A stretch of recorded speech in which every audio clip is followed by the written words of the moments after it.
दोस्तों अगर आप भी भारतीय टीम की शानदार जीत से खुश हैं तो वीडियो को लाइक जरूर कर दीजिएगा। दोस्तों जैसा कि आप सभी जानते हैं कि तिरुवनंतपुरम में खेले गए ऑस्ट्रेलिया के खिलाफ दूसरे T20 मुकाबले में टीम इंडिया के गेंदबाजों के बाद बल्लेबाजों ने मचाया तहलका, जहां एक बार फिर से टीम इंडिया के विकेट टेकर तेज गेंदबाज अर्शदीप ने कातिलाना गेंदबाजी करते हुए सबसे पहले कंगारू बल्लेबाजों की तोड़ी कमर। तो वही दोस्तों लक्ष्य का पीछा करते हुए टीम इंडिया के बल्लेबाजों ने मचाया सैलाब, जहां एक बार फिर से ईशान किशन, सूर्य कुमार यादव और रिंकू सिंह ने ताबड़तोड़ अंदाज में बल्लेबाजी करते हुए कंगारू गेंदबाजों का जम के काटा चालान। और अंतिम के ओवरों में रिंकू सिंह ने एक बार फिर से फिनिशर का रोल अदा करते हुए लगभग हार चुके मुकाबले में कंगारुओं के जबड़े से जीत को छीनकर दे दी उन्हें दूसरे T20 मुकाबले में भी क्रिकेट इतिहास की सबसे शर्मनाक हार। नमस्कार दोस्तों, स्वागत है आपके अपने पसंदीदा क्रिकेट चैनल क्रिकबोबो में। दोस्तों इस वीडियो में हम आपको भारत और ऑस्ट्रेलिया के बीच हाल ही में खेले गए सीरीज के दूसरे T20 मुकाबले की पूरी रोमांचक हाईलाइट आपको बताने वाले हैं। लेकिन दोस्तों आप भी रिंकू सिंह को टीम इंडिया का सबसे बेहतरीन फिनिशर बल्लेबाज मानते हैं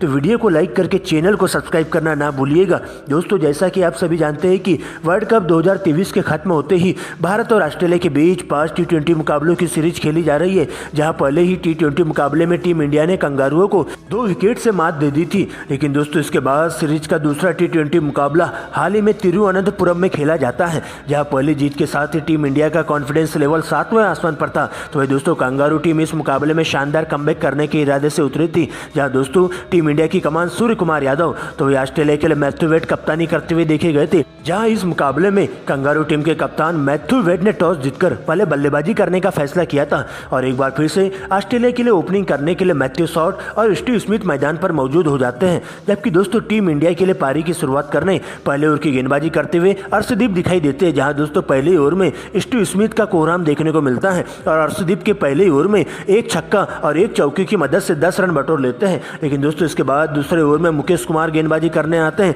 जहां पर एक बार शुरुआत में शानदार लय में गेंदबाजी करते हुए मैथ्यू शॉट को बिल्कुल भी हाथ खोलने का मौका नहीं देते हैं। लेकिन दोस्तों अंतिम 4 गेंदों में 2 छक्के और 2 चौकों के साथ 20 रन बटोर लेते हैं। लेकिन दोस्तों इसके बाद जैसे ही अगले ओवर की गेंदबाजी करने रवि बिश्नोई आते हैं तो ओवर की अंतिम गेंद पर कंगारू टीम को पहला बड़ा झटका मैथ्यू शॉट के रूप में दे देते हैं, जहां पर दोस्तों एकदम जड़ में गेंदबाजी करते हुए मैथ्यू शॉट को 22 रनों के निजी स्कोर पर क्लीन बोल्ड कर देते हैं। दोस्तों इसके बाद स्टीव स्मिथ का साथ देने के लिए ऑस्ट्रेलिया के सलामी विकेटकीपर बल्लेबाज जोश इंग्लिश मैदान पर मौजूद हो जाते हैं, जहां पर दोनों ही बल्लेबाज शुरुआत में काफी संभल कर बल्लेबाजी खेलते हुए टीम के स्कोर को कछुए की चाल के साथ आगे बढ़ाने का काम करते जाते हैं, जहां पर अच्छी गेंदों को छोड़ते हुए खराब गेंदों पर बड़ा शॉट मारते हैं। लेकिन दोस्तों स्टीव स्मिथ ताबड़तोड़ अंदाज में बल्लेबाजी करते हुए देखे जाते हैं और इस तरह से पावर प्ले के दौरान टीम के स्कोर को 70 रनों के पार पहुंचा देते हैं। लेकिन दोस्तों इसके बाद तेजी से रन बनाने के चक्कर में स्टीव स्मिथ सबसे पहले अपना 50 पूरा करते हैं और इसके बाद अगली ही गेंद पर सीमा रेखा के पास कैच आउट हो जाते हैं और उनकी 50 रनों की पारी का अंत हो जाता है। लेकिन दोस्तों इसके बाद नए बल्लेबाज के रूप में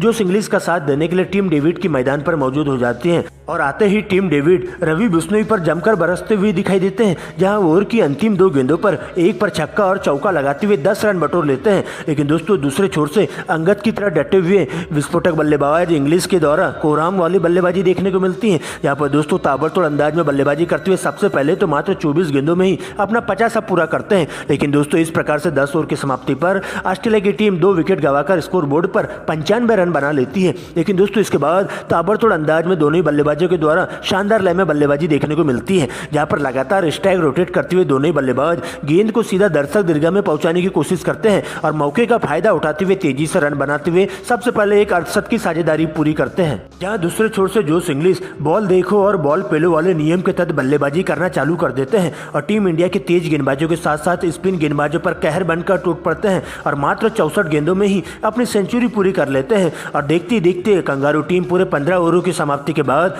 स्कोर बोर्ड पर 2 विकेट के नुकसान पर 145 रन बना लेती है। लेकिन दोस्तों इसके बाद और तेजी से रन बनाने के चक्कर में सबसे पहले जोश इंग्लिश सीमा रेखा के पास कैच आउट हो जाते हैं, जहां पर एक बार फिर से प्रसिद्ध कृष्णा शानदार लय में गेंदबाजी करते हुए 15 ओवर की अंतिम गेंद पर यशस्वी जायसवाल के हाथों कैच आउट करवा देते हैं और इस प्रकार से कंगारू की टीम को इंग्लिश के रूप में लगने वाला तीसरा झटका लग जाता है। लेकिन दोस्तों अब इसके बाद टीम डेविड का साथ देने के लिए मार्क स्टोइनिस मैदान पर आते हैं, जहां पर अंतिम के 5 ओवरों में दोनों ही बल्लेबाज तूफानी बल्लेबाजी करते हुए देखे जाते हैं। सबसे पहले 18वें ओवर में टीम डेविड के द्वारा 2 छक्के और 2 चौके लगा दिए जाते हैं और इस प्रकार से मात्र 45 गेंदों में ही उनके द्वारा 50 पूरी कर ली जाती है। वह दोस्तों दूसरे छोर से स्टोइनिस के द्वारा भी स्फोटक पारी देखने को मिलती है और तेजी से रन बनाते हुए 19 ओवर की समाप्ति पर ही टीम को 200 रनों के पास पहुंचा देते हैं। लेकिन दोस्तों इसके बाद अंतिम ओवर में अर्शदीप जब गेंदबाजी करने आते हैं तो पहली गेंद पर बड़ा शॉट खेलने के चक्कर में सबसे पहले टीम डेविड 62 रनों के स्कोर पर कैच आउट हो जाते हैं। वही दोस्तों इसके बाद अंतिम की 3 गेंदों पर 3 बल्लेबाजों को पवेलियन का रास्ता दिखाते हुए अर्शदीप के द्वारा हैट्रिक ले ली जाती है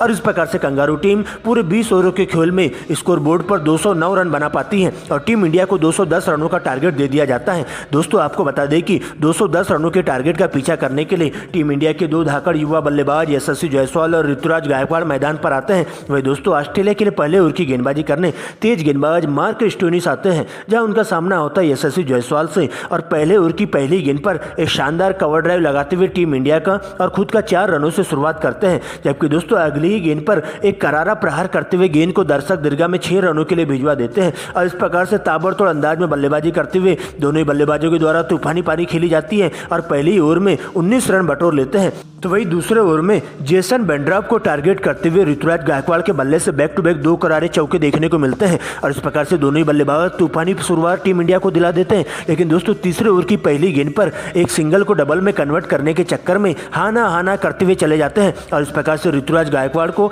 8 रनों के निजी स्कोर पर ही रनआउट का शिकार होना पड़ता है और इस प्रकार से मार्क स्टोनिस कंगारू टीम को पहला बड़ा झटका ऋतुराज गायकवाड़ के रूप में दिला देते हैं। लेकिन दोस्तों इसके बाद आगे का मोर्चा संभालने के लिए नए बल्लेबाज के रूप में टीम इंडिया के सलामी विकेट कीपर बल्लेबाज ईशान किशन की मैदान पर एंट्री होती है, जहां पर यशस्वी जायसवाल के साथ मिलकर विस्फोटक पारी खेलना चालू कर देते हैं। लेकिन दोस्तों चौथे ओवर की पहली गेंद पर एक बार फिर से बड़ा शॉट खेलने के चक्कर में सीमा रेखा के पास बेंड्राप की गेंद पर यशस्वी जायसवाल कैच आउट हो जाते हैं और उनकी इस पारी में 2 छक्के और 2 चौकों की मदद से 21 रन जुड़े हुए रहते हैं और इस प्रकार से 3 ओवर की समाप्ति पर ही टीम इंडिया के दोनों ही सलामी ओपनर बल्लेबाज डगआउट की ओर लौट जाते हैं। लेकिन दोस्तों इसके बाद ईशान किशन का साथ देने के लिए कप्तान सूर्य कुमार यादव मैदान पर मौजूद हो जाते हैं, जहां पर शुरुआत में दोनों ही बल्लेबाज काफी संभल कर बल्लेबाजी करते हुए चले जाते हैं। अच्छी गेंदों को छोड़ते हुए खराब गेंदों पर ही बड़ा शॉट मारना चालू कर देते हैं और लगातार स्ट्राइक रोटेट करते हुए टीम की स्कोर को पावर प्ले के दौरान 2 विकेट के नुकसान पर 65 रनों तक पहुंचा देते हैं। लेकिन दोस्तों इसके बाद 7वें ओवर में सबसे पहले सूर्या का बल्ला जम के गरजता है,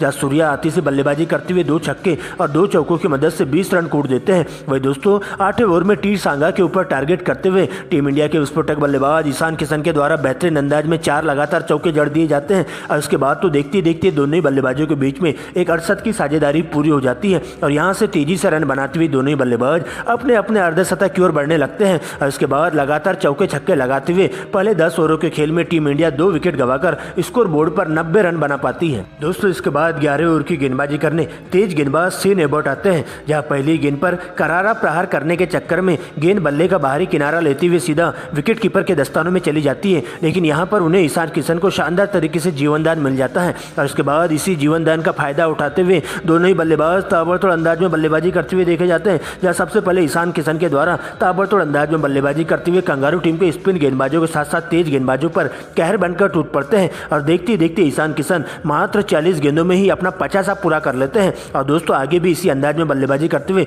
दोनों ही बल्लेबाज अपनी 7 की साझेदारी पूरी कर लेते हैं, जहां पर दोस्तों दूसरे छोर से सूर्य कुमार यादव भी उनका बखूबी साथ देते हुए चलते हैं। लेकिन दोस्तों 15वें ओवर में जैसी ईशान किशन के द्वारा 50 लगाया जाता है, उसके बाद इसी ओवर की अंतिम गेंद पर एक और बड़ा शॉट मारने के चक्कर में सीमा रेखा के पास ईशान किशन अपना केस दे बैठते हैं। इसके बाद दोस्तों नए बल्लेबाज के रूप में वर्मा जी के बेटे तिलक वर्मा की मैदान पर एंट्री होती है, जहां दूसरे छोर से सूर्य कुमार यादव 16 ओवर में 2 छक्के और 2 चौके लगाते हुए अपना 50 पूरा करते हैं और टीम इंडिया को एक मजबूत स्थिति में लाकर खड़ा कर देते हैं। लेकिन दोस्तों इसके बाद अगले ओवर की पहली गेंद पर बड़ा शॉट खेलने के चक्कर में तिलक वर्मा भी मात्र 11 रनों के स्कोर पर कैच आउट हो जाते हैं, जहां पर स्पिन गेंदबाज टी सांगा उन्हें अपनी फिरकी में फंसा देते हैं। लेकिन दोस्तों इसके बाद आगे का मोर्चा संभालने के लिए और सूर्या का साथ देने के लिए रिंकू सिंह मैदान पर मौजूद हो जाते हैं, जहां पर दोस्तों पहले तो दोनों ही बल्लेबाज काफी संभल कर खेलते हुए तेजी से रन बनाना चालू कर देते हैं और टीम इंडिया को जीत की दहलीज पर लाकर खड़ा कर देते हैं। लेकिन दोस्तों तेजी से रन बनाते हुए सूर्य कुमार यादव अपने शतक की ओर बढ़ने लगते हैं। इसी बीच सूर्य कुमार यादव भी